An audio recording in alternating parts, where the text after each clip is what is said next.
دروازہ بند کرنے کے بعد وہ نہ جانے کتنی ہی دیر دروازے سے لگ کر کھڑے آنکھوں سے مسلسل بہنے والے آنسو صاف کرتے رہے اور پھر دیوار کا سہارا لے کر لڑکھڑاتے ہوئے کمرے تک آئے تھے۔ کمرے میں داخل ہوتے ہی ان کی نظر میز پر رکھے تھیلے پر پڑی تو بے اختیار ان کا ماتھا ٹھٹکا۔ اس تھیلے میں ضروری کاغذات تھے جنہیں زینب بی بی پریشانی میں وہیں بھول گئی تھی۔ امجد صاحب کے چہرے پر سوج کی لکیریں نمودار ہوئیں۔ اگر انہیں کچھ ہو جاتا تو ان کے اہل خانہ ان کاغذات کے بغیر پاکستان نہیں پہنچ سکتے تھے۔ میجر آتش آج رات واپس آ چکا ہے۔ اسی وقت ان کے موبائل پر احمد کا میسج موصول ہوا، جسے انہوں نے رات کو ہی فون کر کے میجر آتش کے واپس آنے پر باخبر کرنے کا کام سونپا تھا۔ مجھے تم سے کچھ کام ہے، ابھی آ سکتے ہو؟ جواب نہیں آیا۔ اسے سویا سمجھ کر ابھی انہوں نے نمبر ڈائل ہی کیا تھا کہ باہر دروازے پہ دستک سنائی دی۔ بے اختیار ایک مسکراہٹ نے ان کے ہونٹوں کو چھوا تو وہ ایسا ہی تھا بنا کوئی عذر پیش کیے فوراً سے کام کر دینے والا۔ امجد صاحب نے بمشکل ہانپتے ہوئے دروازہ کھولا۔ دروازہ کھولنے کیوں آئے ہیں؟ کیا گھر پر کوئی نہیں ہے؟ سلام کے بعد اس نے پوچھتے ہوئے انہیں آگے بڑھ کر تھاما اور ساتھ ہی ساتھ گھر پر بھی ایک نظر دوڑائی، جہاں چھائی خاموشی مکینوں کی غیر موجودگی کا احساس دلا رہی تھی۔ نہیں، انہیں میں نے کچھ دیر پہلے بھیج دیا ہے، احمد کے سہارے کمرے کی طرف آتے ہوئے انہوں نے بتایا۔ کہاں بھیج دیا؟ وہ بھی اسی وقت؟ باہر کے حالات کا آپ کو پتہ ہی ہے۔ حیران ہونے کے ساتھ ساتھ وہ فکر مند بھی ہوا تھا۔ میں بہت ڈر گیا ہوں احمد۔ ایک باپ کو موت سے بڑا خوف بیٹی کی عزت برباد ہونے کا ہوتا ہے۔ جواب میں وہ کیا کہتا ہے، بے بسی سے سر جھکا گیا۔ یہ کچھ کاغذات ہیں، زینب جلدی میں یہیں بھول گئی ہے۔ اگر مجھے کچھ ہو جائے تو یہ ان تک پہنچا دینا۔ امجد صاحب نے تھیلا اس کی طرف بڑھایا، جسے تھوڑے سے متعامل کے بعد اس نے تھام لیا۔ دروازہ ٹھیک سے بند کر جانا، میں کچھ دیر آرام کروں گا۔ غار کا حدود اربا اچھے سے سمجھانے کے بعد امجد صاحب نے اسے واپس جانے کی اجازت دی تو وہ اٹھ کر چلا گیا۔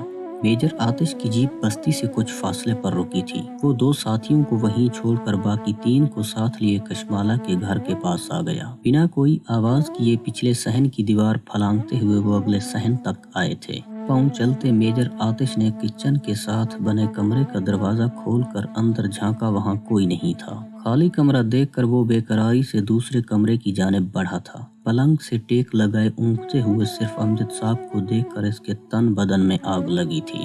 کہاں ہے تیری بیٹی؟ بول، کہاں چھپایا ہے؟ غصے سے آگ بگولا ہوتے ہوئے اس نے امجد صاحب کا گریبان پکڑ کر جھنجھوڑا۔ انہوں نے ہڑبڑا کر آنکھیں کھول دیں۔ وہیں ہے جہاں اسے ہونا چاہیے۔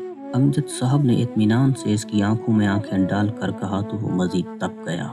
کمینے انسان، تجھے کیا لگتا ہے ایسے تو اسے مجھ سے بچا لے گا؟ اس تک تو میں پہنچ ہی جاؤں گا، لیکن یہ دیکھنے کے لیے تو نہیں بچے گا۔ اس نے غصے میں امجد صاحب کو پلنگ سے نیچے دھکیلا تو ان کی زخمی ٹانگ میز سے جا ٹکرائی۔ درد کی شدت کی وجہ سے ان کے منہ سے چیخ نکلی تھی۔ کبیر نے آگے بڑھ کر ان کے منہ میں کپڑا ٹھونس دیا۔ اس لمحہ امجد صاحب نے دل ہی دل میں آسانی سے جان نکلنے کی دعا مانگی تھی۔ بول، کہاں ہے وہ؟ میں تجھے زندہ نہیں چھوڑوں گا، تیرا گوشت کتوں کے آگے ڈالوں گا۔ بولتا کیوں نہیں ہے؟ بتا کہاں ہے مالا؟ میجر آتش پر تو جیسے کوئی جنون سوار ہو گیا تھا۔ اس نے امجد صاحب پر لاتوں گھونسوں کی برسات کر دی۔ کبیر نے بھی اپنا حصہ ڈالنا ضروری سمجھا تھا، جبکہ باقی ساتھی پاس کھڑے ہنس رہے تھے، کہہ کے لگا رہے تھے۔ ان کے لیے تو مفت کی تفریح تھی، جس سے وہ اکثر ہی لطف اندوز ہوتے رہتے تھے۔ امجد صاحب جو پہلے ہی درد سے آدھ موئے ہو جا رہے، زیادہ دیر تک ان کے گھونسوں کی تاب نہ لسکے اور بے سدھ ہو گئے۔ مر گیا ہے بوڑھا، چھوڑ دے، بس چلیں، کہیں محلہ سے لوگ نہ اٹھ کر آ جائیں۔ کبیر نے اسے کھینچتے ہوئے کہا، لیکن اس پر کوئی اثر نہیں ہوا تھا۔ وہ اشتعال میں امجد صاحب کے بے جان وجود کو مسلسل ٹھوکریں لگا رہا تھا۔ باہر سے آتی مؤذن کی پروقار آواز پر انہیں جیسے ہوش آیا تھا، فوراً وہاں سے نکل آئے۔ فجر کی اذان نے نئے دن کے آغاز کا اعلان کیا تھا، لیکن وہاں آج پھر کسی کی زندگی تاریک ہو چکی تھی۔ امجد صاحب کی زندگی کا چراغ ہمیشہ کے لیے بجھ گیا تھا۔ اماں ابا کب آئیں گے؟ داور نے ماں کی گود میں دبکے ہوئے چوتھی بار یہ جملہ بولا تھا۔ تھوڑا صبر کر لو بیٹا، تمہارے ابا بس آتے ہی ہوں گے۔ زینب بی بی نے اس بار بھی وہی تسلی دی جو پہلے 3 بار دے چکی تھی۔ اگر ابا نہ آ سکے، ماں کے پہلو سے چپکی ادیمہ نے اپنا خدشہ ظاہر کرتے ہوئے ماں کو حقیقت کا دوسرا رخ دکھانا چاہا۔ اللہ نہ کرے، بس ذرا دیر ہو گئی ہوگی، رات تک آ جائیں گے۔ اس کی بات پر زینب بی بی دہل گئی تھیں، جبکہ کشمالہ پتھر اکٹھے کر کے اپنے پاس ڈھیر لگانے میں مصروف تھی۔ انہیں ہی ہتھیار کے طور پر استعمال کرنا تھا۔